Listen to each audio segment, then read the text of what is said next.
Селям алейкум, хайрлах шамлар. Добрый вечер. В эфире телеканала АТР. Вы смотрите информационно-аналитическую программу «Бугунь». В студии для вас работаю я, Гульсум Халилова. Следующие 3 часа в этой студии с гостями, которые будут подключаться к нам в эфир в онлайн-режиме, мы будем обсуждать самые актуальные новости, которые появились в украинской и международной информационной повестке дня. И, конечно же, начнем с новостей из временно оккупированного Крыма. С нами сейчас на прямой связи наш журналист Роман Спиридонов.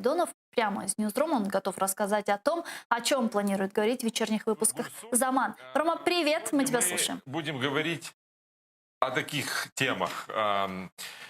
Вот в эти минуты президент Зеленский прибыл в Брюссель для участия в саммите Украина-Европейский Союз.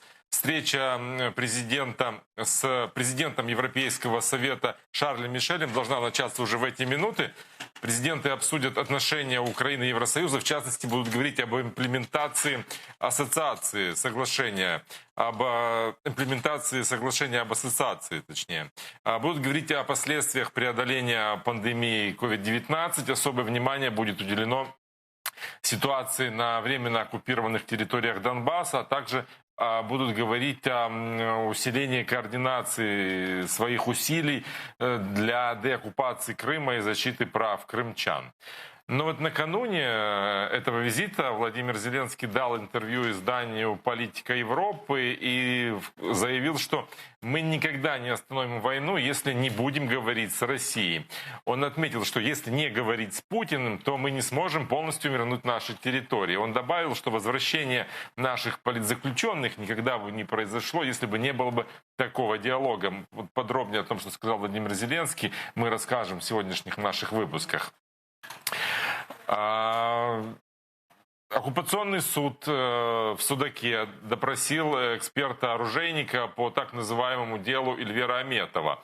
Председателю Судакского регионального меджлиса оккупанты обвиняют в незаконном приобретении и хранении оружия. И все это связано с его старинными экспонатами, найденными у него дома. Силовики ворвались к нему в дом в сентябре 19-го и фактически уничтожили его музейную коллекцию, которую он собирал 20 лет. Вот среди экспонатов, которые изъяли оккупанты, было старинное оружие, в том числе там наконечники копий, стрел, топоры, ножи и револьвер. Но не работающий револьвер. Эльвир Аметов неоднократно говорил, что все эти экспонаты — это свидетельство истории того, как развивалась крымско-татарская культура на полуострове, имеют исключительно культурное наследие и значение. А вот эксперт, которого допрашивали по оружию, в судебном заседании не смог подтвердить, можно или нельзя нанести найденным в его музее оружие вред. Вот подробнее, что сказал эксперт и как развивается это сфабрикованное дело, мы будем сегодня тоже рассказывать. Будем говорить и о ситуации с коронавирусом. Ситуация там ухудшается с каждым днем. Уже 5 жертв, это включая весь Крым и оккупированный Севастополь. 130 человек с диагнозом только сегодня на всем оккупированном полуострове были зарегистрированы врачами. При этом там закрываются больницы из-за того, что инфицируются врачи. Огромные очереди на компьютерную томографию для того, чтобы можно было четко определить, есть воспаление легких или нет. Этих аппаратов не хватает. Их можно, это исследование сделать только в частных клиниках. И стоит это около 5000 рублей. И вот как выживают в этой ситуации люди, мы будем рассказывать в нашем сюжете. Министерство по вопросам временно оккупированных территорий собирается перевести крымско-татарский язык на латиницу. Об этом заявил вице-премьер Алексей Резников. Как собираются они это делать и что думают по этому поводу в Меджлисе, с которым велись консультации для перевода с кириллицы на латиницу, тоже будем сегодня рассказывать. Ну и еще одна новость приятная. Сегодня стало известно о том, что в Украине появится монета с Амедхан Султаном. Национальный банк Украины вот с завтрашнего дня буквально вводит в обращение эту памятную монету номиналом в 2 гривны. На ней изображен крымско-татарский летчик. На аверсе герб Украины, стилизованная композиция, которая символизирует воздушный бой. Там изображен самолет Второй мировой войны, под которым тень сбитого вражеского, а на реверсе монеты портрет Амирхан Султана и символическое изображение прибора самолета, его кабины. Всего выпустят 30 тысяч таких монет, и этот выпуск приурочили столетию со дня рождения летчика. Это 25 октября 1920 года. Вот об этом будем сегодня говорить в выпусках новостей «Заман» в 19:00 на украинском и 21:00 на крымско-татарском языках. Гульсум. Спасибо большое, Роман. Это был наш журналист Роман Спиридонов прямо из Ньюзрума. Смотрите, не пропустите вечерние выпуски новостей на украинском языке в 19:00 с Урианией Сейтумеровой и в 21:00 на крымско-татарском языке с Шевкетом Наматулаевым. Присоединяйтесь также к нашему эфиру на экранах ваших телевизоров. Вы сейчас видите номер телефона +380 73 419 41 58. Звоните нам абсолютно бесплатно по Вайберу. Также можете присоединиться, использовав программу Skype, atr.tv. Это наш адрес. Звоните, задавайте ваши вопросы нашим экспертам, политикам, народным депутатам Украины, которые подключаются к нам в эфир. Нам важен ваш голос. Ну а мы перейдем к обсуждению вышеупомянутых новостей. С нами сейчас на прямой связи политический эксперт Олег Лісний. Пане Олег, вітаю вас. Добрый вечер. Добрый вечер. Ну вот сейчас стало известно, что президент Украины прибыл в Брюссель для участия в саммите Украина-Европейский Союз. И, насколько я понимаю, это будет первый двусторонний такой саммит Европейского Союза со страной-партнером вот с начала пандемии COVID-19. Чего ждать от этой встречи? Чего вы ждете от этого саммита? Ну, по-перше, ми повинні розуміти, що це зустріч, яка не матиме якихось підписаних документів або якихось прямих наслідків. Але від цього вона не стає менш важливою. Тим більше, що вона відбувається не в онлайн-режимі, а вона є реальною і є дуже необхідною Україні на нинішньому етапі. Для того, щоб президент країни продемонстрував бажання України рухатися все-таки в Європу, тому що там всередині країни іноді там звинувачують в тому, що якось не так рухається Україна. Але я думаю, що ця зустріч покаже, що ми відповідаємо повністю статтям Конституції і тому, що ми рухаємося подалі від Москви. Ну, вот что вы думаете относительно перспектив имплементации соглашения об ассоциации с Европейским Союзом? Ну, це не просте питання, але я думаю, що і цей момент буде обговорюватися як прямо, так і в кулуарних перемовинах. Тому я думаю, що вони дійсно будуть, і це набагато, як на мене, важливіше, ніж якісь публічні заяви. Хоча і публічні заяви будуть для нас дуже важливими, особливо на фоні того, що до глави фракції провладної партії зверталися парламентарі європейські. Тому будемо очікувати конкретних фраз в офіційному сенсі і наслідків неофіційних зустрічей. Угу. А какие там могут быть последствия неофициальных встреч и вот переговоров за закрытыми дверями? Ну, по-перше, я думаю, що в дипломатії це один із найважливіших моментів, де можна говорити без реверансів і висловлювати свою думку і своє бачення, як Україна там і по квотам, і по всьому бачить майбутнє, як вона намагається відстоювати свої інтереси. Думаю, президент це зробить. А європейські партнери, я думаю, можливо, і критичні моменти будуть обговорювати, озвучувати саме в такому форматі. Угу. В пресс-службе главы государства говорится о том, что особое внимание будет уделено ситуации на временно оккупированных территориях Донбасса, а также обсуждению путей усиления координации усилий Украины с Европейского Союза. Вот относительно обсуждения временно оккупированных территорий, вот что это даст? Мне представляется, да, мы все-таки услышим какие-то заявления правильные про оккупированные территории, про то, что их нужно возвращать и так далее, но какие-то потом практические шаги от наших європейських партнерів увидим ли ми?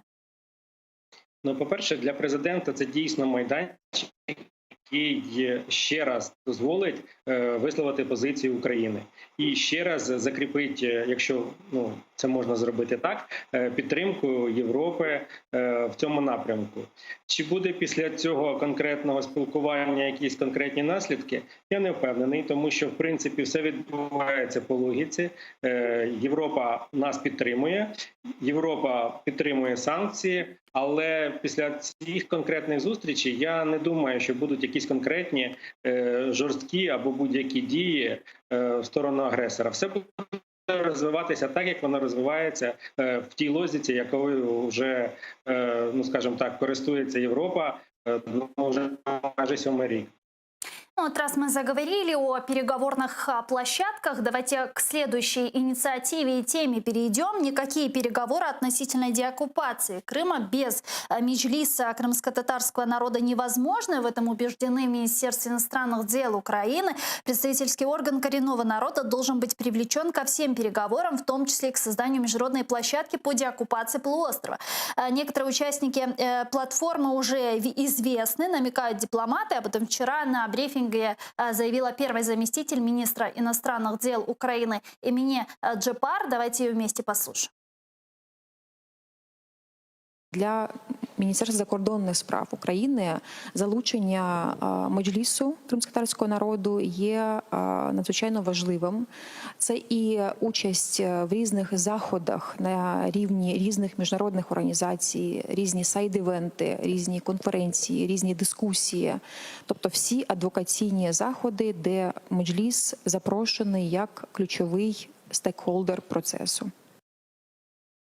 Очень активно сейчас обсуждается вопрос создания международной диалоговой платформы по деоккупации полуострова. Об этом говорил и президент Владимир Зеленский, выступая на 75-й сессии Генеральной Ассамблеи ООН, Дмитрий Кулеба, Алексей Резников и так далее. Вот как вы думаете, увидим ли мы в ближайшей перспективе создание вот такой переговорной площадки? Мы ее ждем уже 6 лет. Не придется ли ждать еще 6? Я думаю, на нинішньому етапі це, як мінімум, дуже позитивна ініціатива в тому плані, що представники кримсько-татарського народу повинні брати найактивнішу, і вони беруть насправді найактивнішу участь у поверненні Криму в Україну. Я думаю, що на нинішньому етапі президент продемонстрував бажання досягати миру на Донбасі, і він повернув в порядок денний питання окупованого Криму. Тому, я думаю, на нинішньому етапі це було б дуже корисно не лише в політичному плані для президента, а в тому, щоб ми могли продемонструвати нашим зарубіжним партнерам, тому що без них ми Крим не повернемо. Це зрозуміло і це об'єктивно, що ми повертаємо на порядок денний, тобто ми не то, що повертаємо, ми не знімаємо з порядку денного питання Крим, але його акцентуємо через цю площадку. Тому що, наприклад, питання в тому, що той же президент казав, що в нормандському форматі Росія не хоче говорити про Крим. І треба створювати якісь майданчики, які б могли ініціювати це питання і підняти його на більш високий рівень.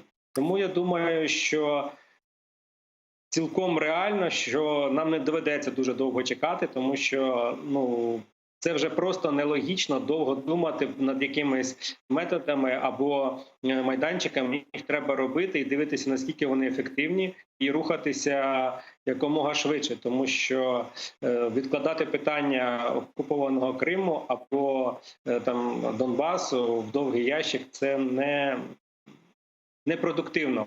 Треба постійно тримати і ворога в тонусі, щоб він не думав, що про Крим забули, і наших зарубіжних партнерів, і всередині суспільства теж повертати це питання на порядок денний і якомога більше його озвучувати, щоб і всередині України не змирилися, не дай Боже, з тем, что такая трагедия сталася.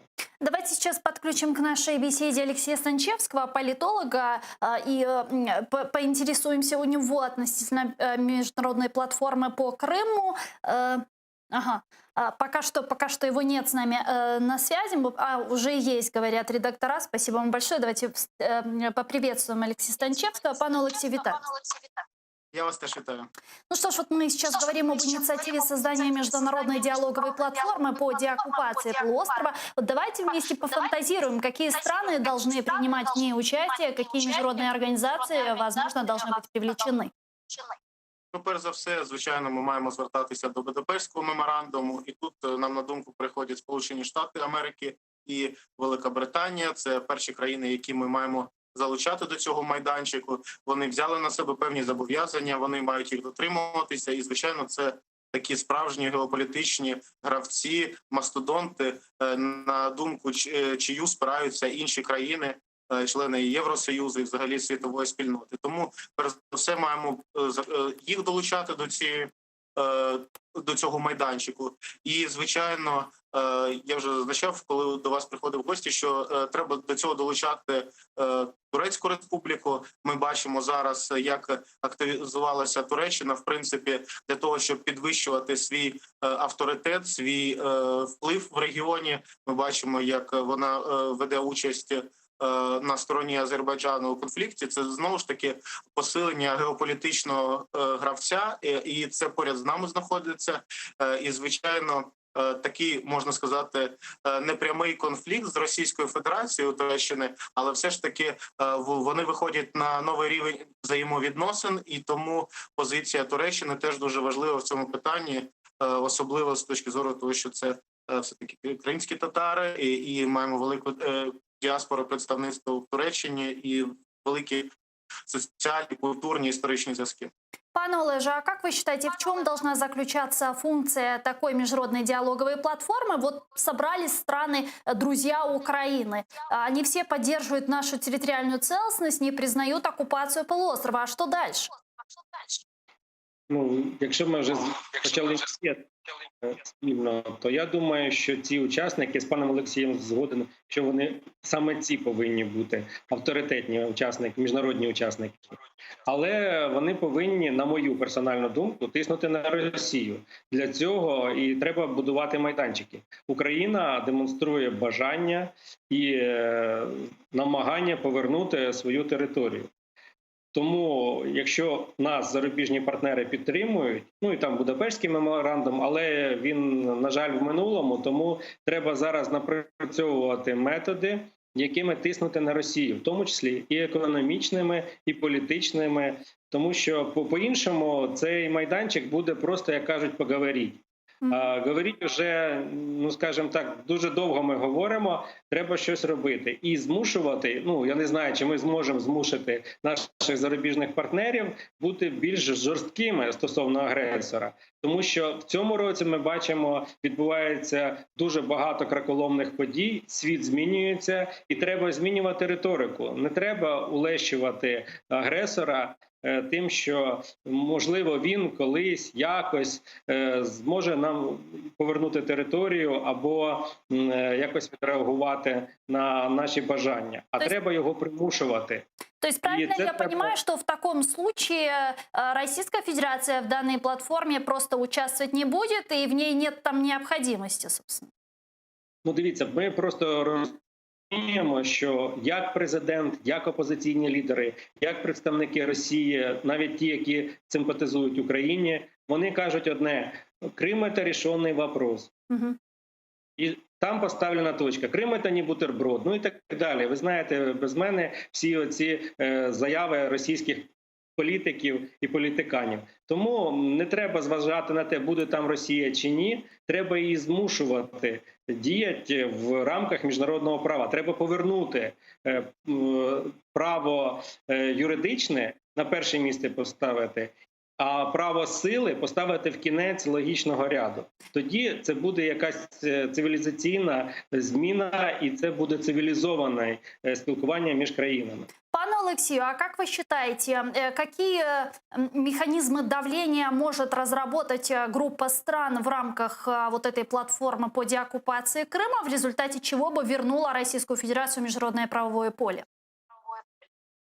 Ну, дивіться, тут є декілька моментів. По-перше, вже є заяви пана Резніка, віце-прем'єра і прем'єра з питань тимчасово окупованих територій, про те, що вже є розроблений план деокупації Криму, але він урядом розроблений, але він є поки не публічним. Так само деталі цього майбутнього майданчика вони зараз проробляються спільно з Міністерством закордонних справ, з Офісом президента. Це проробляється. І першочергово, ще коли Зеленський заявив про те, що нам потрібен такий майданчик, були заяви і пана Кулеби, і пана Резнікова про те, що ми не будемо долучати до цього процесу Російську Федерацію, тому що завдання цього майданчика – це якраз мобілізація світової спільноти, світового співтовариства, примушення до слідування міжнародному праву Російської Федерації і захист наших громадян на тій території.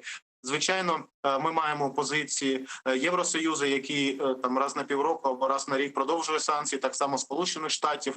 Але все ж таки такий майданчик, він дозволить акумулювати всю цю енергію в одному місці і робити більш рішучі заяви на більш високому рівні, що є теж дуже важливо, тому що ми розуміємо, що військовим шляхом ми вирішити питання на даний момент не можемо, і ми не схиляємося до цього, тому треба йти шляхом дипломатії. А для того, щоб вирішувати щось дипломатичним шляхом, треба мати, по-перше, високе представництво, а по-друге, великий розголос. І ми маємо до цього йти. Пане Олеже, а вы как считаете, какие санкционные механизмы давления может разработать эта группа стран, которые бы повлияли, все-таки эффективно повлияли бы на Российскую Федерацию, возможно, вынудили бы ее сесть за стол переговоров по деоккупации полуострова? Дивіться, я не впевнений, що на нинішній момент санкції можуть змусити повернути Крим Україні. Угу. Але відмовлятися від цього механізму, я вважаю, це буде великою помилкою.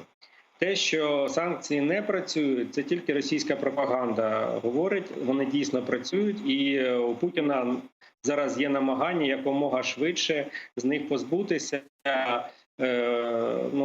найближчих там рік-півтора, тому що далі будуть вже незворотні процеси. Але якщо вже вдаватися до санкцій, то я думаю, що вони повинні бути більш чесними, як на мою суб'єктивну думку. Вони повинні бити по найближчому оточенню Путіна. Причому бити не загалом, а дуже адресно. Я думаю, що Сполучені Штати, а вони знають кожен цент, де лежить. І це може спонукати до того, що, знаєте, в Росії є така гарна традиція, там удар табакеркою або шарф на шию імператора. І це може спонукати до того, що зміниться керівництво Росії. І в цей період такої, скажімо, турбулентності, це знову ж так помріяти, можуть відбувати, можна вже тиснути на претендентів на трон або скористатися певною цією замішательством, як кажуть росіяни, і тиснути на неї. Але це гіпотетичні плани, і, скажімо так, можливо, фантастичні. Але в цьому році ми бачимо, що відбуваються такі моменти, які колись здавалися фантастичними, а зараз ми бачимо з екрану телевізора. Тому не можна відкидати. Вы сказали, что вы не верите в то, что в результате санкционного давления Крым будет деоккупирован, а в каком случае он будет освобожден? Комплексна робота повинна бути. Це санкції, це дипломатичний тиск, це повинен бути і ще один із моментів, який дуже важливий, на мою персональну думку. Я з Олексієм повністю згоден, що ми на нинішньому етапі не хочемо, скажімо так, військовим шляхом повертати Крим або не можемо. Тому нам ще треба обов'язково нарощувати військову міць, щоб і Європа, і наш ворог бачили, що це потужна армія. Тому що за дипломатами або говорять пушки, або говорять дипломати. Тому в нас пушки повинні бути теж високоякісні. Як показує практика, це дуже важливо в певних моментах. Тому, я думаю, не можна спиратися тільки на те, що санкції вирішать. Це комплексний підхід. І я думаю, в тому плані, про який пан Резнік говорив, там є всі оці етапи і сценарії. Тому що я на нинішній момент хочу підкреслити, що на нинішньому історичному етапі неможливого нічого немає. Ми можемо побачити крах Росії, зовсім скоро. Хоча вона зараз демонструє там міць і непорушність, так? Тому треба кожен сценарій відпрацювати, напрацювати якісь рішення питань і або чекати в певному етапі, якщо про розвал Росії я кажу, а якщо інші моменти, просто робити це все синхронно з Заходом і планомірно. Щоб це не було якісь наскоками. Дякую. Олег Лісний, політичний експерт, був з нами на прямому зв'язку. Пане Олексію, вот пан Олеже сейчас упоминал про Соединенные Штаты Америки, про санкции. Вот накануне выборов в США сторонники санкций против России сейчас активизируют свои усилия, и 5 конгрессменов от обеих партий внесли в Нижнюю палату Конгресса законопроект об антироссийских санкциях, аналогичный представленному еще в 2018 году. Он предполагает чувствительные санкции, вот, например, полный запрет на инвестиции в российский госдолг в случае вмешательства России в американские выборы. Это и блокировка всех активов на территории США, это запрет на все операции с долговыми обязательствами России, блокировка всех американских активов высокопоставленных политиков и олигархов, включенных в доклад директора нацразведки, ну и запрет на любые новые инвестиции в российско-топливно-энергетический сектор и так далее. Вот как вы считаете, будут ли все-таки введены вот эти санкции в отношении Российской Федерации, или это просто такой вот во время предвыборной кампании вот такая акция? Ну, знаєте, це безпрецедентний рівень санкцій. Безумовно, такі санкції, вони у світі застосовуються проти таких країн, там, як Іран, або Сирія, або Північна Корея. І Російська Федерація, навіть тим, що такий документ подається, в принципі, як в форматі законопроекту, він ставить на один щабель Путіна з лідерами третього світу, якщо не п'ятого. І, звичайно, цей рівень є безпрецедентним, чому він раніше не приймався, тому що, звичайно, це має бути консолідоване рішення і конгресменів, і республіканців, і демократів. На жаль, адміністрація Трампа показала, що вона не готова до такого рівня загрози. Подивимося, після виборів 3 листопада відбудуться вибори, можливо, зміниться адміністрація. Джо Байден ще на початку своєї передвиборчої кампанії заявив, що першим його кроком і головним на міжнародній арені буде для нього Україна і Росія. Тому це питання на санкції буде стояти дуже важливо. Навіть якщо залишиться адміністрація Трампа, то дуже гостро стоїть питання закінчення будівництва Північного потоку-2, тому що наземна частина по території Федеративної Республіки Німеччини, вона вже добудована, а ту частину, яка в морі, не можуть добудувати через санкції. І, звичайно, Росія намагається проштовхнути рішення, щоб можна було добудувати. Якщо будуть накладені, знову ж таки, санкції і не відбудеться Північний потік-2, це буде карколомні неймовірні збитки взагалі для російського «Газпрому». А як ми розуміємо, бюджет Російської Федерації, він орієнтований на гроші, в тому числі від продажу вуглеводнів. Тому це буде дуже відчутно для режиму, для економічної політики і відповідно для геополітики в цілому Російської Федерації. Давайте подключим к нашей беседе сейчас политолога и народному депутату Украины 4, 5, 6 созывов Андрея Шкиляна. С нами сейчас на прямой связи. Пане Андрію, вітаю вас. Доброго дня, вітаю. Доброго дня. Ну что ж, вот мы сейчас обсуждаем антироссийские санкции. Вот 5 конгрессменов от 2 партий внесли в Нижнюю палату Конгресса об антироссийских санкциях. Это вот те санкции, о которых говорили еще в 2018 году, драконовские, адские санкции в отношении Российской Федерации. Как вы думаете, увидим ли мы введение, все-таки практическое введение этих санкций в отношении Российской Федерации, или все-таки такая акция предвыборная?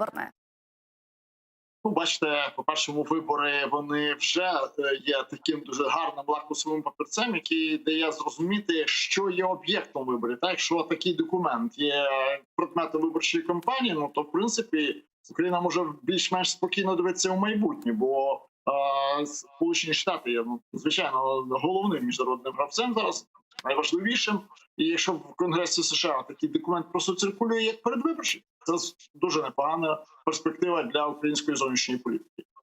Враховуючи, що Україна до цього зусиль поки що жодних не доклала, бо це все робота безпосередньо Кремля. Вони намагаються будувати свою зовнішню політику, внутрішню політику, в першу чергу через зовнішню, як така окупована фортеця. Вони постійно намагаються демонструвати, що весь світ проти них, які правда такі в Кремлі і на околицях. І Сполучені Штати в даній ситуації змушені реагувати саме в такий спосіб. Саме в спосіб достатньо тяжких у наслідках санкцій. Чому? Тому що перші санкції по Україні не спрацювали. Ну, вони пошкодили, завдали удар, але не спрацювали, не зупинили. Не повернули території, не посадили за стіл переговорів Путіна і, скажімо, українського президента. Наступні події, які відбулися. Білорусія, Хабаровськ, отруєння Навального. Вони крок за кроком, перед тим були Скрипалі, вони крок за кроком наблизили властиво рішення проведення тяжких санкцій проти Росії. Ну, что еще должна сделать Российская Федерация, чтобы все-таки такие жесткие санкции были введены? Ну, я думаю, в даній ситуації їй треба говорить. тільки почекати. Тобто нічого не робити, і всі санкції будуть все одно введені. Тому що буде просто дуже тривалий шлях. Час буде пройдений. Не знаю, що за цей час відбудеться, але ракета вже запущена. Ну, питання таке долетіти до орбіти. І ця орбіта вже визначена. Тобто це санкції, які мають змусити. Тобто до зупинки бойових дій Росії проти Західного світу. Це так, ну, не знаю, можна назвати це війною, якоюсь гібридною, будь-якою іншою. Ну, це бойові дії, ми погодимося. Якщо бойова отруєна речовина застосовується спочатку в Солсбері, потім вона застосовується в Росії безпосередньо проти своїх прямих політичних опонентів, це бойові дії. Як зупиняються бойові дії? Спочатку легкими санкціями, тяжкими санкціями, а потім безпосередньо бойовими діями. Я не думаю, що Захід зараз готовий до безпосереднього військового зіткнення з Росією. Я не знаю, чи коли-небудь буде готовий. А ось до санкцій, які зупинять агресора, які зруйнують його можливості до ведення бойових дій проти Заходу, так, вони введуть. Просто я ще раз кажу, питання часу. Росія може тільки прискорити введення цих санкцій. Зупинити практично не думаю, що Росія встане. Ну, ясно, що повернуть Крим, заберуть війська з Донбасу, визнають, що вони отруїли Навального, посадять, приберуть від влади Путіна, так, тоді санкції зупиняться. Ну, такий сценарій малоймовірний. Угу. Давайте к следующей теме, к обсуждению оккупированных территорий, а именно Донбасса. Вице-премьер-министр Украины, министр по вопросам временно оккупированных территорий, реинтеграции временно оккупированных территорий Алексей Резников во время своего визита в Хорватию провел встречу с премьер-министром республики Андреем Пленковичем и обсудил с ним, в том числе и опыт Хорватии в вопросах безопасной реинтеграции оккупированных территорий, в вопросах переходного периода. Об этом сообщает пресс-служба Минреинтеграции. Давайте послушаем. Ми високо цінуємо готовність Хорватії ділитися власним досвідом безпечної реінтеграції окупованих територій та їхнього повоєнного відновлення. Таку роботу ми ведемо і в рамках цього візиту, і на рівні експертів. Ми вдячні також вам за ініціативу створення робочої групи зі співробітництва з Україною з питань мирної реінтеграції. Працюємо над тим, щоб незабаром був призначений хорватський співголова і проведене чергове третє засідання групи. Вот можем ли мы как-то экстраполировать хорватские сценарии по Украине? Ну, звичайно, можемо. Але, знаєте, це спочатку треба повернутися, реінтегрувати ці території можна тільки в тому випадку, коли вони знову повернуться до контролю української держави. Знаєте, для того, щоб, я не знаю, третього там співголову чи другого співголову призначати, найкраще для України досвід був би, знаєте, відродити чи повернути до життя Франю Туджмана і призначити його президентом України, чи обрати було б, звичайно, найкраще. Для того, щоб повернути території, а пізніше їх інтегрувати успішно, потрібен новий президент. Франю Туджман, колишній президент Хорватії, дуже би для цього виправдався, тому що людина зуміла зупинити повоєнні процеси, відновити Хорватію і повернути територію. Це мало кому вдається. Так, звичайно, що його там звинувачували в корупції, було до нього багато претензій в подальшому, але тим не менше. Для того, щоб приймати хорватський досвід, треба його приймати від самого початку, а не з кінця. Треба приймати ті успішну військову операцію, яка була проведена. І тільки в такому випадку можна говорити про застосування саме хорватського. Бо інший досвід, Придністровський, будь-які інші неуспішні повернення території. Успішне повернення території передбачає повернення спочатку контролю, а потім підняття на щит проблем реінтеграції. Не можна робити цього навпаки. Не можна запрягати віз перед конем. Так не вийде. Пане Олексію, а как вы считаете, можем ли мы использовать хорватские сценарии о деоккупации и реинтеграции территории? Потому что, насколько я понимаю, если говорить о деоккупации, там все-таки была военная операция, в результате которой был установлен хорватский контроль, да, хорватский контроль над оккупированными сербскими сепаратистами территориями. Пане Олексію, Я думаю, що нам краще застосувати досвід український. Ми маємо досвід з наших звільнених міст. От я був у Слов'янську після його звільнення, і те місто, яке воно було тоді, і те, яке воно зараз, це абсолютно два різних міста. Це правильна державна політика, вироблена з реінтеграції, і це інвестиції у регіон. Люди бачать, що держава про них піклується, що немає якихось умовно перегибів, що до них не доїхали ті самі так звані вагони, поїзди дружби з правим сектором, або там не п'ють кров православних хрещених. Вони це бачать. Люди, коли бачать, що цього всього не відбувається, відбуваються зміни. Дійсно, зараз поїхати до Слов'янська, до Бахмута, ми побачимо, як змінилися ці міста. Фонд, той, який був виділений на Донецьку обласну адміністрацію, на Луганську обласну, через це багато всього відновлювалося, ремонтувалося, і міста виглядають зараз краще, ніж вони виглядали навіть до війни. І тому, звичайно, ми можемо говорити про хорватський досвід і про досвід об'єднання двох частин Німеччини, але все-таки ми маємо розуміти, що у нас є своя специфіка, наші люди, і тому, звичайно, ми маємо спиратися на цей досвід реінтеграції, який вже відбувся. І він достатньо успішно, на мій погляд, відбувся. Олексій Станчевський, політолог, був з нами на прямому зв'язку. Дуже дякую вам, пане Олексію. Ну а я хочу перейти к следующей цитате президента Украины Владимира Зеленского, который заявил, что без диалога с Россией войну на Донбассе не остановить, а без прямых переговоров с президентом России Владимиром Путиным не удастся решить вопросы возвращения удерживаемых в неволе украинских патриотов. Вот что он сказал. Давайте послушаем.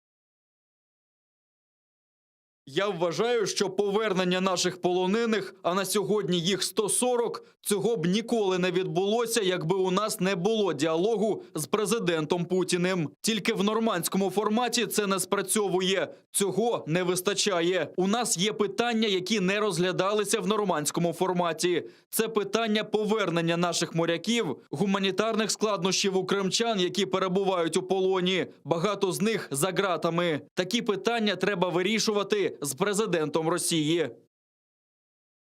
Пане Андрею, как вы считаете, на что рассчитывает президент Владимир Зеленский, на что рассчитывает его окружение, которое думает, что в результате переговоров с Путиным будет мир на востоке Украины? Я думаю, що він розраховує в першу чергу на своїх виборців, які це оцінять. І єдине моє пояснення на це може бути таке, бо Путін, президент Путін, чітко і однозначно довів свою непереговороздатність, принаймні з Україною. Я вже не кажу про Захід, з яким він домовлявся постійно, намагався демонструвати своє бажання дискутувати чи співпрацювати, але що з цього вийшло? От ми вже зараз буквально кілька хвилин тому обговорювали ті достатньо відчутні санкції, які чекають Росії, як підкреслюю, у будь-якому випадку. Тому я думаю, що він розраховує на виборців, і тут перш ніж навіть розраховувати на виборців, взагалі робити будь-які заяви з приводу того, що президент Росії потрібний для процесу повернення полонених. Я думаю, що взагалі для процесу повернення полонених треба завершити війну, тобто між Україною і Росією. Але поза як вона не оголошена, то і завершувати достатньо складно з президентом Росії, бо формально Україна з Росією не воює, є дипломатичні представництва. Україна обміняна послами, тобто у нас є посольство в Москві, російське посольство є і навіть багато посольств в Україні. І тому, в принципі, ця заява є ще одним підкресленням неспроможності професійної зовнішньої політики нинішнього українського президента і його оточення, Кабінету міністрів в тому числі. І виконання функцій так відбувається, але спроможність вирішення питання, скажімо так, перекривається обміном полонених. Ну, не обміном полонених зумовлюється протистояння війна між Росією і Україною. Знаєте, коли б не було війни, не було полонених. А якщо є полонені, немає війни, і президент хоче миру з ким? З тим, ким він не воює, з ким не оголошена війна, він хоче його включити. Тому це трошки тяжко в голові у президента Зеленського, як я бачу. Ну вот вы следите за политическими процессами, за высказываниями, тезисами, заявлениями и так далее. Вот как вам видится, у нас сейчас есть какая-то стратегия по урегулированию войны на Донбассе? Может, у нас есть какой-то хитрый план, о котором мы не знаем, а он вот реализовывается каким-то образом? Или все-таки действия вот какие-то такие хаотичные?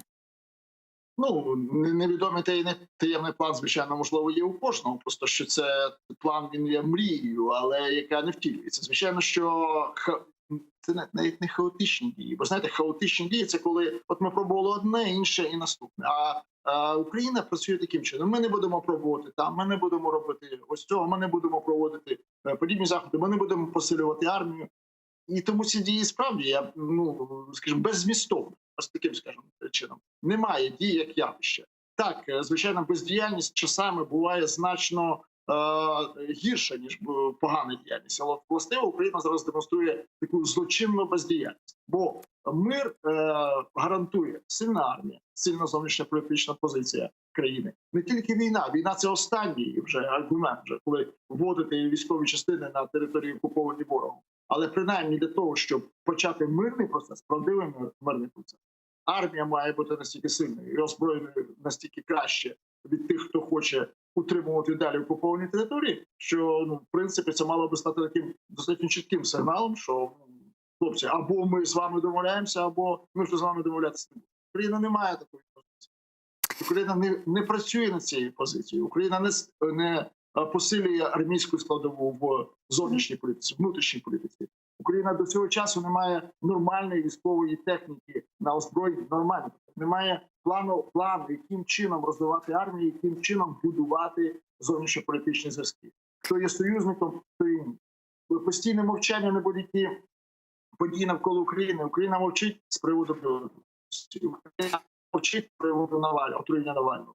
Україна мовчить, можливо, і правильно з приводу конфлікту на Кавказі, але тим не менше позиції все одно ж вона немає. Вона просто постійне мовчання інколи співпадає. Якщо змовчати в одному випадку... У нас есть четкое заявление Дмитрия Кулебы, который сказал, мы поддерживаем территориальную целостность Азербайджана, они нас поддерживают, да? Тут такая ви знаєте, заява Кулеби є, але позиції України немає. Позиції України по цьому конфлікту немає, і висловлення подібної позиції міністром закордонних справ – це, звичайно, добре, але ви знаєте, що міністр закордонних справ в Україні, він виконавець законодавець, тобто та людина, яка провадить зовнішню політику, це президент. І президент мовчить, абсолютно не коментуючи заяву Кулеби. Хоча я вважаю, що в даній ситуації заява Кулеби є достатньо правильною. Хоча, з іншого боку, ситуація в Україні просто має демонструвати. Я бы не сказала, что Зеленский молчит, как бы он высказался относительно Нагорного Карабаха, а он сказал, что на примере конфликта вокруг Нагорного Карабаха украинцы и западные партнеры должны понять, что на Донбассе недопустим замороженный конфликт. Власне, це він цитує події. Тобто, що відбувається, просто береться подія, цитується, не коментується. Навчитися чому? Навчитися тому, що Україна зараз, в даний момент, не проявляє жодної ініціативи з приводу повернення своїх територій. Україна заморозила самостійно, нинішня українська влада, вона заморозила розвиток ситуації. І тому не треба звинувачувати Захід, не треба казати Заходові, подивіться, до чого призводять заморожені конфлікти. Будь ласка, я вже сказав, що досвід, ситуація в Нагорному Карабасі свідчить властиво про те, що немає зупинених. Є війни виграні, програні і закінчені. А Вот зупинені їх не буває. перейдем еще к Нагорному Карабаху. Вот завершая тему с Донбассом, Минскими соглашениями, глава украинской делегации в трехсторонней контактной группе в Минске Леонид Кравчук сообщил об идее сформировать совет людей, которые хорошо знают Донбасс и работали там для выработки идей по дальнейшему регулированию ситуации и движению к миру. Давайте вместе сейчас послушаем Кравчука. Дуже багато сьогодні є людей, з Донбасу також, які пропонують свої послуги, не ставлять завдання їх включення, а як волонтери пропонують. Ми думаємо над тим, як створити раду людей. Не одного взяти члена делегації в ТКГ, а зібрати раду людей, які будуть допомагати. Ок, и что дальше? Ну, тяжко сказати, це просто новина. Кравчук достатньо досвідчений політик, і він просто говорить, робить новину. От давайте, не вийшло з Фокіном, давайте ведемо людей. Давайте зорганізуємо щось нове. І це, можливо, щось змінить. В даній ситуації треба міняти не меблі переставляти, так, а перебудовувати квартиру, повертати житлову площу, яка належить власникові. В цьому є найбільша проблема бездіяльності нинішньої влади. Тобто не можна приховати відсутність дій, ну, скажімо так, словам, тому що це помітно всім. І в першу чергу партнерам, з якими вони намагаються коли-небудь там повибудувати діалог. Бо якщо українська держава не проявляє ініціативи, не демонструє бажання і немає можливостей, всі три складові, ну, вони свідчать про те, що це смішний перемовник, і з ним не можна серйозно вести ні діалог, як би там скільки би людей не збиралися, чи це будуть люди з Донбасу, чи це будуть люди, я не знаю, там з інших частин світу, волонтери і добровольці. Україна має чітко запропонувати. Ось наш план діти. Ми розглядаємо усі три можливих варіанти. Посилюється армія, залучаються зовнішньополітичні фактори, тобто ми співпрацюємо з нашими західними партнерами, демонструємо успіхи в економіці, і пізніше тоді вже будемо, коли ці три складових складуться на плюс, говорити про подальші дії у ТК чи будь-де. Бо, знову-таки, коли говорити про реінтеграцію успішну чи ні, давайте пригадаємо приклад Грузії. Як успішно реінтегрувалися ті території президентом, який працює в Україні, Саакашвілі, як вони там були, які вони були гарно і добре облаштованими, але так чи інакше, за деякий час їх захопила вже новостворена Осетинська республіка. Тобто окупація відбулася. Немає значення, яким чином, що відбувається, як реінтегрується територія до окупації. Головне вигнати окупанта з власної території, і тоді вже говорити про реінтеграційні процеси, тоді вже залучати громаду, тоді вже залучати волонтерів, перемовників, тоді це може відбуватися. Цього не можна навіть планувати тоді, коли у тебе в хаті є проблема. Коли в хаті ворог зайняв частину. Ну, принаймні, я чую це від української влади, що частина території окупована. Якщо частина території окупована, її треба повертати. Треба забирати звідти окупаційні війська, окупаційну владу і повертати територію власне. Давайте перейдем к Нагорному Карабаху и подробнее обсудим то, что там сегодня происходит. Главы МИД Соединенных Штатов Америки, Франции и России выступили с совместным заявлением, в котором содержится призыв к немедленному прекращению огня в Нагорном Карабахе. Заявление подписали сопредседатели Минской группы ОБСЕ, министр по делам Европы и иностранных дел Франции Жан-Йves Le Drian, государственный секретарь Соединенных Штатов Америки Майк Помпео, глава МИД России Сергей Лавров. Они самым решительным образом осуждают беспрецедентную и опасную эскалацию насилия в зоне Нагорно-Карабахского конфликта. Давайте послушаем вместе это заявление.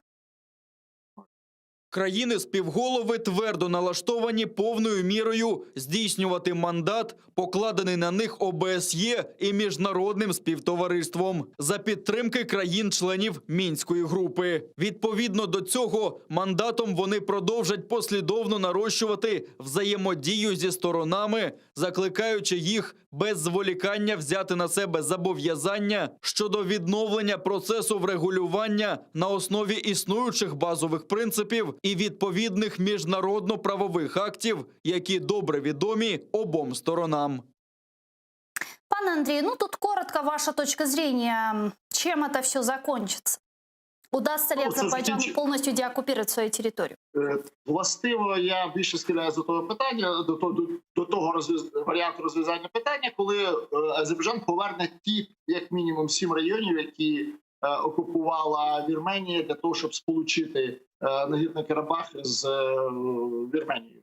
Це як мінімум. Я думаю, що вони про задачі мінімум, і вони поступово, крок за кроком, це здійснюють. І тут вже тяжко їх зупиняти з приводу навіть Нагорно-Карабахського конфлікту, тому що насправді вони не воюють з Нагорно-Карабахською автономією, вони не воюють з Вірменією, вони воюють за власну територію, окуповану ворогом. Вони сприймають всіх, хто там перебуває, як всі військові формування, як ворожі, і з ними ведуть війну. Я думаю, що не буде сенсу. Не було сенсу починати і не буде сенсу продовжувати Азербайджану, якщо не буде завершено звільнення території країни, яка принаймні була окупована Вірменією. Коли ми говоримо про самопроголошену республіку, це предмет діалогу. Це може бути властиво тим листком, з якого почнеться новий перемовний, новий перемовний процес. Це можливо. Дякую. Але не думаю, що вони зупиняться. Дуже дякую вам, Андрій Шкіль, політолог, народний депутат України 4, 5, 6 скликання, був з нами на прямому зв'язку. Тем временем Армения заявляет о широкомасштабном наступлении Азербайджана на юге Карабаха. Представитель Минобороны Армении Арцун Аванесян заявил, что Азербайджан 6 октября начал широкомасштабное наступление, бросив в бой резервные силы и большое количество военной техники. Но вот президент Азербайджана Ильхам Алиев заявил, что армия страны взяла под контроль 3 села в Джебраильском районе и ряд стратегических высот по линии соприкосновения в Нагорном Карабахе. Вот что он сказал, давайте послушаем. Азербайджанська армія звільнила села Шихана Галил, Середжали, Мазра, Джебраїльського району і кілька стратегічних висот на різних напрямках. Успішна операція нашої героїчної армії триває. Карабах – це Азербайджан. Политический военный обозреватель Алексей Арестович с нами сейчас на прямой связи. Пане Олексію, вітаю вас. Вітаю вас. Как вам видится все то, что сегодня происходит на Горном Карабахе? Можно ли это назвать просто эскалацией конфликта или уже идет широкомасштабная война? Ну, это не эскалация конфликта, это операция контрнаступательная, которую проводит азербайджанская армия для освобождения своих оккупированных территорий. Достаточно масштабная операция. Скажите, а вот если говорить о тех селах, которые сегодня мы видим, заявляет азербайджанская сторона об освобождении, насколько эти территории освобожденные имеют стратегическое значение? Это вчерашние освобожденные села по заявление Ильхама Алиева было вечером. Их освободили. Это села вдоль границы с Ираном. От населенного пункта Городис туда были в сторону, скажем так, Нахичевана. Продвижение там не очень большое, это всего несколько километров, и их взяли для того, чтобы обеспечить дорогу от Городиза на Джебраиль, вверх поднимающуюся, где сейчас идут основные бои. То есть азербайджанская армия наступает с южного направления, поджимая, там основные усилия сейчас, поджимая Агдам, Азех и выше там уже сам Степанакерт, или по-армянски, да, который является столицей непризнанной Нагорно-Карабахской республики. То есть это обеспечение наступления азербайджанских войск, взятие этих сил. И я бы не сказал, что они имеют стратегическое значение. Скорее всего, высоты, которые взяты вокруг, да, они позволяют и контролировать, и не наносить огонь артиллерии дальше и дальше наблюдать, и контролировать пути там сообщения. То есть они имеют значение. А вот как вам видится, какова вероятность того, что Азербайджан в ближайшей перспективе полностью сумеет деоккупировать свои территории? Или же все-таки они дойдут до определенной точки, заявят о какой-то победе, что с азербайджанской, что с армянской стороны, и потом конфликт перейдет снова в замороженную фазу? Ну, трудно сказать отсюда. Единственное, что можно сказать, что операция идет тяжело, потому что это горные условия, потому что там оборона, которая много лет создавалась. И азербайджанская армия не обладает решающим превосходством над армянской. Решительным обладает качеством, но решающим нет. Такое, которое позволило бы быстро провести операцию в таких сложных условиях. Горы, плохая погода и укрепления, которые готовились много лет. Тут есть 3 сценария основных. Первый реалистично, это значит, конфликт продлится еще некоторое время. Мгм. Азербайджанцы продвинутся еще больше. И в результате перейдет в фазу переговоров уже на новых условиях, которые будут в пользу Азербайджана, конечно же, и позволят ему получить значительные уступки, создать условия для продолжения мирного процесса, да, для введения туда Турции, например, в качестве спонсора мирного процесса. Есть прорывной сценарий, что удастся азербайджанской армии частично или полностью освободить Карабах, то есть привести его в ситуацию, когда армянская армия не может сопротивляться, уже будет вынуждена отступать, даже при отсутствии полного захвата. И третий, маловероятный, что пойдет эскалация до такой степени, что втянется Россия, Иран, Турция, но это маловероятный сценарий. Я больше склоняюсь к первому, но оставляю как вариант второй. Хотя больше к первому, конечно. А как вот вы себе объясняете вот ту выжидающую позицию, которая сегодня занимает Российская Федерация, и попытки Армении каким-либо способом втянуть ее в этот конфликт как участницу ОДКБ? Но у Армении нет выхода, просто она в очень тяжелой ситуации находится. Там уже панические заявления звучат, прямо скажем. А что касается России, то они же в очень сложном положении. С одной стороны, они противники Пашиняна и хотят его снять. Отомстить ему за то, что он снял авторитарный режим Саркисяна, который был до этого и был дружественным с Россией. Мгм. Отомстить за Майдан. А с другой стороны, они понимают, что Азербайджан в тесном союзе с Турцией выступает сейчас, и любое серьезное вмешательство, это означает вмешательство с Турцией. А Турции они проиграли уже несколько раз. В Идлибе проиграли, в Ливии проиграли, вообще в Сирии проиграли. Скажем так. И проиграть еще раз на третьем поле боя не очень хочется. Тем более, что у Турции неубиенный козырь — это перекрытие Босфора, в случае чего это означает катастрофу российской группировки в Африке и в Сирии. Тотальную катастрофу. Поэтому Россия очень сильно зависит от Эрдогана, от Турции, и особо качать права у нее в этой ситуации не получается, учитывая, что даже коридоры для снабжения Армении, либо связи с Арменией транспортного они не имеют. В лучшем случае они могли бы частично снабжаться через Иран. Ну, во-первых, азербайджанская армия развивает наступление вдоль границы с Ираном, перекрывая возможные пути. А во-вторых, Иран заявил, что у них есть своя мирная инициатива вчера. Кроме того, они поддерживают территориальную целостность Азербайджана. И на этом попытки снабжаться через территорию Ирана сразу проблематизировать. Там ситуация очень сильно в пользу Азербайджана и Турции, что является результатом умелой политики, которую проводили эти два государства. И очень сильно не в пользу России и Армении. России практически нет серьезных аргументов и способов вмешаться в конфликт. Мгм. Ну вот вы сказали, что Российская Федерация мстит Пашиняну за цветную революцию 2 года назад и так далее. Вот мстить просто для того, чтобы мстить, или они просто хотят его принудить к гораздо большему подчинению? Они возможно, хотят его сместить, мне кажется. Даже не руками принудить, Азербайджана? сместить из ситуации, которая сложилась, скажем так. Мгм. Давлением оппозиции, да, там Саргисян начал выступать недавно, бывший там министр обороны, и заявляет, что все дело в Пашиняне, какой плохой Пашинян и так далее. И, конечно же, используя ситуацию на фронте. То есть, обычно режимы снимают военные авантюры. Так очень часто бывает в мировой истории. Если военная авантюра проваливается, то дальше следует смена режима, чего они добиваются. Понимаете? Спасибо. Это означает только одно, да. Мгм. Что Что означает? если они его снимут и придут к власти опять авторитарный лидер, то бои в Нагорном Карабахе возобновятся все военные противостояния. Только Дуже- инициатором будет Армения. Дуже дякую вам, спасибо Россия. большое. Алексей Арестович, политический военный обозреватель, был с нами на прямой связи. А сейчас, как мне подсказывают наши редактора, с нами на прямой связи Азербайджан, политический аналитик Али Гаджизаде. Алибей, селям алейкум. Салам, Гульсум ханым. Селям Здравствуйте. алейкум, да. Ну вот сегодня армянская сторона заявляет о том, что Азербайджан начинает широкомасштабное наступление на юге Карабаха. Вот расскажите, какие новости у вас, действительно ли так, что подтверждается, что не подтверждается?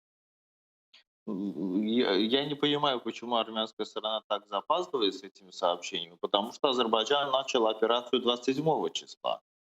Все, что происходит сейчас, это отдельные этапы операции, начатой 27 числа. Мы с вами это уже обсуждали. Мгм. Как верно подчеркнул эксперт, который выступал до меня, да, азербайджанская сторона, значит, освободила райцентр Джабраил, это город Джабраил, в Джабраильском районе. И есть очень серьезное продвижение в этом районе.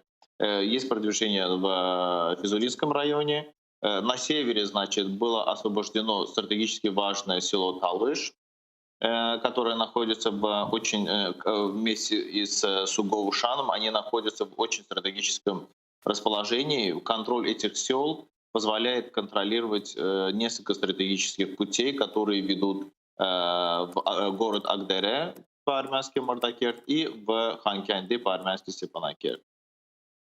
Кроме того, продолжается, значит, использование БПЛА в тылу армянских войск на территории Карабаха, которые позволяют уничтожать как тыловые позиции, части, в том числе и нейтрализовывать ту подмогу, которая отправляется им из Армении.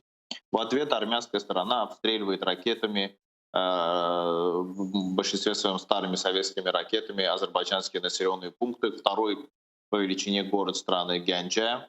Несколько раз уже подвергся он ракетному обстрелу. Причем, что интересно, что армянская сторона заявляет, что они разбомбили военный аэродром, а военные аэродромы, они не располагаются, как правило, в городах. Они располагаются в предместье, где-то достаточно отдаленно от города, но при этом мы видим кадры, что ракеты попали на исторический центр Гянджи, исторический квартал Гянджи, и там есть разрушения, пожары.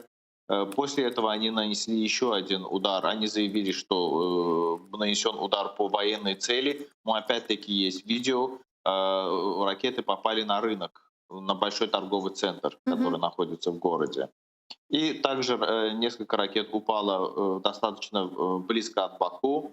Я думаю, что этими шагами они, может быть, хотят посеять, не знаю, панику в рядах азербайджанского населения, но эти попытки тщетны. Если даже не 20 ракет, а если 100 ракет запустят. А что известно о раненых, об убитых?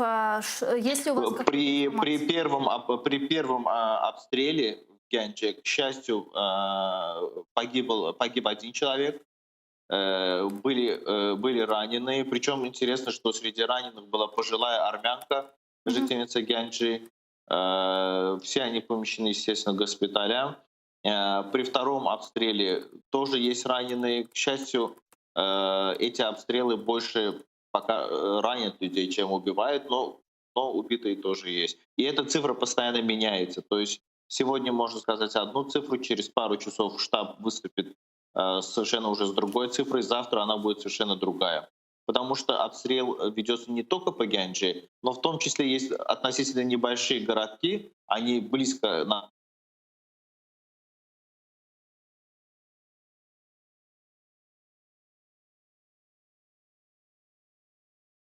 Алло.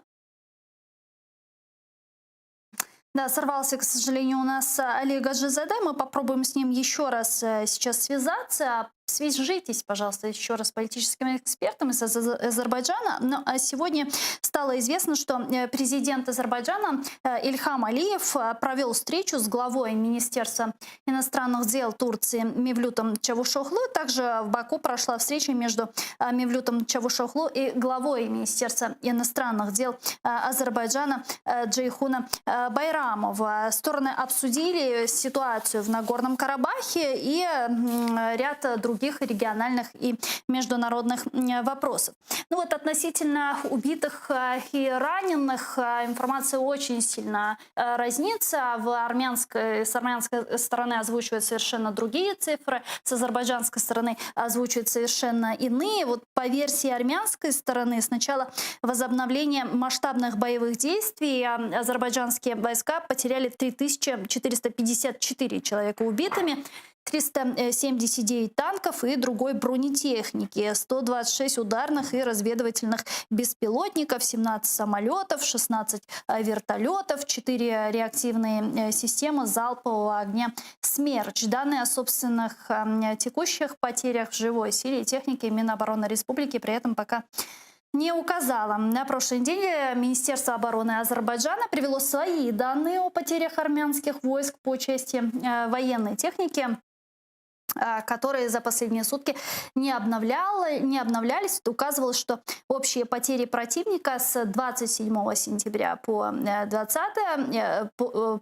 октября составили до 230 танков и другой бронетехники, 250 артиллерийских установок, минометов, 38 средств ПВО, 10 командных пунктов управления, команда наблюдательных пунктов, 7 складов боеприпасов, более 130 единиц автомобильной техники, 1 зенитный ракетный комплекс С-400. Свои потери в живой силе азербайджанская сторона не разглашает. Не удалось, к сожалению, у нас связаться с Али Гаджизаде, с политологом. А я хочу перейти к другой теме с Нагорного Карабаха. Хочу перейти в Киргизию. Там горячо. Там 4 октября, как известно, прошли парламентские выборы, состоявшиеся в Киргизии. Там приняло участие 56% из 3,5 миллионов зарегистрированных избирателей. На 120 мест в новом составе парламента претендовали 16 партий. По официальным данным, барьер в 7% преодолели всего 4 из них. Это провластные Беремдик и Мекенам Кыргызстан, а также центристская Кыргызстан и оппозиционная Бутун Кыргызстан. В столице Кыргызстана тысячи людей, не соглашаясь с результатами парламентских выборов, вышли на митинг. Я попрошу сейчас наших режиссеров показать митинги в столице Киргизстана. Силовики сначала оттесняли демонстрантов от правительственных зданий, задействовали слезоточивый газ, резиновые пули, светошумовые гранаты и водометы. А вот демонстранты, в свою очередь, подожгли мусорные баки и забросали полицейских камнями. Окна нескольких машин и зданий вдоль дороги были выбиты. Издание «24 Кыргызстан» сообщает, что митингующие сожгли машину патрульной службы милиции. Также протестующие машины протаранили ворота возле парламента в столице и ворвались в здание. Протестующие смогли добраться до 7-го этажа, где расположен кабинет президента, спикера и лидеров парламентской фракции. Давайте посмотрим, как протестующие прорываются в парламент без комментариев.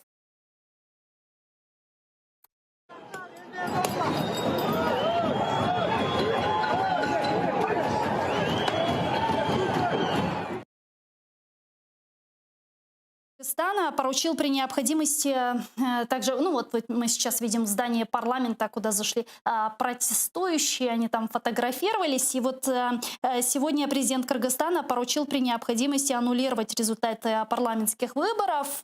Он призвал политиков успокоить своих сторонников, сказал, что это была попытка переворота власти. Давайте вместе его сейчас послушаем.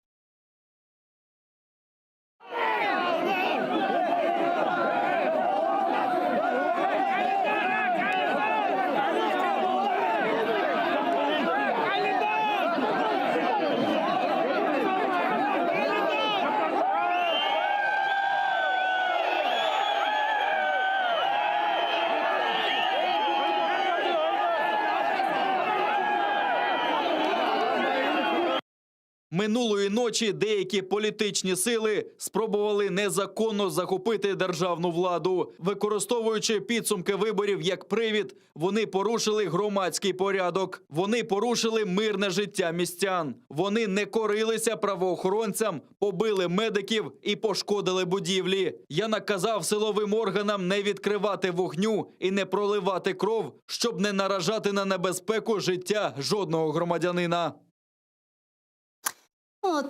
В результате митингов, протестов протестующие добились освобождения из СИЗО бывшего президента Киргизии Атамбаева. Его сразу выпустили из СИЗО, где он находился с августа 2019 года по обвинению в коррупции. С нами сейчас на прямой связи Даниил Кислов, главный редактор информагентства Фергана.ру. Даниил, витаю вас, здравствуйте. Добрый вечер. Добрый вечер. Правильно ли я понимаю, что для киргизов подобные революционные акции, митинги — это вполне себе такая нормальная практика, начиная с 2005 года, с тюльпановой революции по сегодняшний день, уже 15 дней там не утихают такие протестные настроения? Некоторые даже ищут какую-то мистику в цифрах, в датах. Сегодня 5, 10, 20. В 5 году была революция, в 10, 20.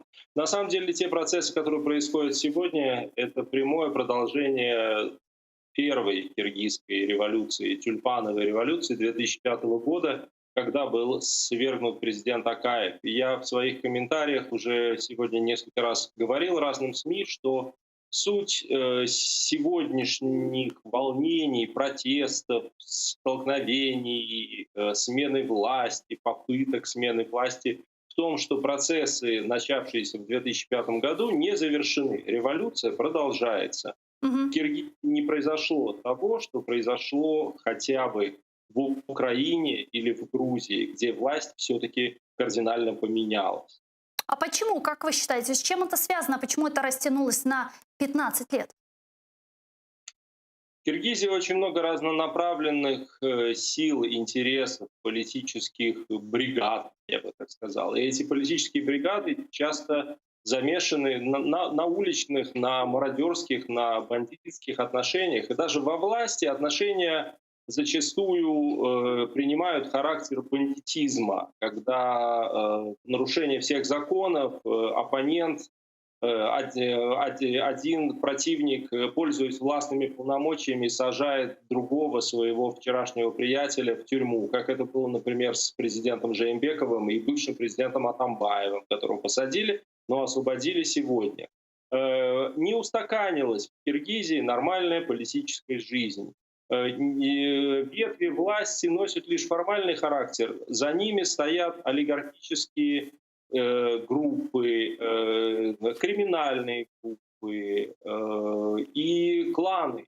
Нельзя сбрасывать со счетов то, что есть сильное противодействие между югом и севером. Очень много разнонаправленных векторных движений внутри Кыргызстана. Ну вот правильно ли понимают, как говорят у нас тоже многие эксперты, что этот вот конфликт сегодня, он не базируется на каких-то внешнеполитических векторах власти, да, а он именно вот идет некая такая клановая борьба? Абсолютно верно. В отличие от Грузии, Украины или даже Белоруссии, в которой все-таки протестующие против результатов президентских выборов, несут перед собой такой символ прозападности. В Киргизии нету прозападных политиков или пророссийских, или прокитайских, и все это есть борьба внутренних сил. В любом случае, кто бы ни победил, лишь бы установился порядок, я так считаю. Киргизия очень зависима и от ОДКБ, и от России, и от Китая, от Казахстана, от сильных соседей. В этом отношении я бы хотел обратить ваше внимание и внимание вашей аудитории, что несколько минут назад президент Жээнбеков дал краткий комментарий BBC, в котором он произнес очень страшное слово. Он сказал, это не революция, это не переворот, они даже не хотят пересмотра парламентских выборов, они хотят дестабилизации. Я боюсь, что за этим словом может последовать обращение Жээнбекова к ОДКБ или к Москве с просьбой о вмешательстве, о помощи в наведении порядка. А дестабилизация с чьей стороны? Со стороны просто протестующих людей или кем-то это инспирируется? Я не вижу никакую внешнюю силу, которая могла бы это инспирировать. Основная сила — это недовольные результатами выборов 12 политических партий, которые представляют достаточно большую часть общества, и в этих партиях состоят аксакалы, политики, которые на протяжении многих лет, еще при Акаеве некоторые из них были, они то получали власть, то опять утрачивали ее. И этот сегодняшний расклад не устраивает их абсолютно. Однако вчерашние бои с полицейскими проводили не они, а проводили агрессивно настроенные, так сказать, ребятишки, в основном молодежь. Это боевые бригады самых разных течений. Вообще политических партий в Киргизии еще больше, там за 20 или за 30, не помню сколько уже штук. И каждый из них хочет урвать власть. И то, что там ситуация меняется каждую минуту, то, что было сегодня утром, мы еще надеялись, что координационный совет оппозиции, состоящий не то из 8, не то из 11 партий, которые не попали в парламент, что он как-то возьмет власть в свои руки и будет руководить процессами. Этого не произошло. И мы слышим страшные новости сейчас из регионов Кыргызстана о том, что там происходит мародерство, захваты золотых рудников, захваты предприятий, угольного разреза Каракиче, попытки прийти и поставить свое управление в аэропорту Манас. От каждой партии приходит какой-то человек, то в Минздрав, то в, не знаю, еще какую-нибудь государственную организацию и говорит: сегодня директором буду я. Очень сложная ситуация сложилась на юге, в городе Ош. Если вы помните, в 2010 году именно там прошли этнические погромы, узбекско-киргизский конфликт, так сказать. Так вот, после погромов мэр этого города Мелис Мырзахматов подвергся преследованию, на него было возбуждено уголовное дело, и он улетел за границу. Сейчас, в эти минуты, на главной площади Аша под памятником Ленину проходит митинг, на котором люди с улицы требуют вернуть Мелиса Мырзахматова на должность мэра. Хотя в мэрии уже сидит самопровозглашенный другой человек, другой политик, который туда пришел сегодня утром. Ну, вот сегодня стало известно, что Центральная избирательная комиссия признала недействительными результаты выборов после этих протестов. А что дальше? Ну, по идее, легитимными органами управления власти до сих пор остаются президент и парламент. Президент не появляется на публике, делает краткие заявления, показывая свою, я бы сказал, недееспособность. Парламент показывает невозможность управлять тоже. Сейчас одновременно в гостинице «Достук» и еще в другом каком-то, значит, учреждении сидят две разных группы депутатов парламента, каждая из которых не составляет кворума, и пытаются избрать нового спикера парламента, который несколько минут назад вроде бы подал в отставку. И эти процессы нелегитимны абсолютно, точно так же, как самоизбрание на пост мэра или губернатора области. Вот знаете, что мне интересно? Вот вы сказали, 15 лет уже продолжается вот эта революция. Вот почему так принято, собственно, у киргизов вот эти протестные акции, вот эта революция, в отличие от братских им тюркских народов, таких как узбеков, да, там, казахов и так далее? Ну, обычно антропологи или этнологи сходятся здесь во мнении о том, что киргизы — это до сих пор полукочевой народ, в том смысле, что у него сохранились традиции и какие-то порядки, какие-то отношения со своей властью 15-16 века, когда если хан, то есть владыка, не устраивал чем-то свой народ, народ просто приходил и выселял его, и прогонял его прочь.